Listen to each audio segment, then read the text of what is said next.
Hello বন্ধুরা, আসসালামু আলাইকুম। আশা করি আপনারা সব ভালো আছেন, আমিও ভালো আছি। আজকে নিয়ে আসলাম অসাধারণ ফুলকপি পকোড়া। আটা, ময়দা, চাউলের গুঁড়া, সাথে আমি একটু মাছের ডিম অ্যাড করেছি। ধনিয়া পাতা, কাঁচামরিচ, হলুদের গুঁড়া, লবণ সব কিছু অ্যাড করে আদা বাটা, জিরা বাটা, রসুন বাটা সব কিছু মিক্স করে দিতেছি।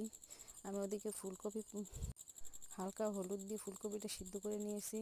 এখন এর সাথে অ্যাড করে দিব, ভালো করে মিক্স করে চুলায় আমি তেল গরম করতে দিয়েছি। তেল গরম হলে তার ভিতরে পেঁয়াজির আকারে একটা একটা করে ছেড়ে দেব। এই যে তেল গরম হয়ে গেছে, তার ভিতরে আমি সবগুলো দিয়ে দিচ্ছি এক এক করে। এখন এটা উল্টে পাল্টে ভালো করে ভেজে নিব এক পিঠ না হওয়া পর্যন্ত। এই দেখেন কত সুন্দর করে ভাজা হয়ে গেছে। ফুলকপির পেঁয়াজি বলেন বা পকোড়া বলেন, আমার কাছে তো খেতে অসাধারণ লেগেছে। আপনারা বাসায় ট্রাই করে দেখবেন, ভালো লাগবে।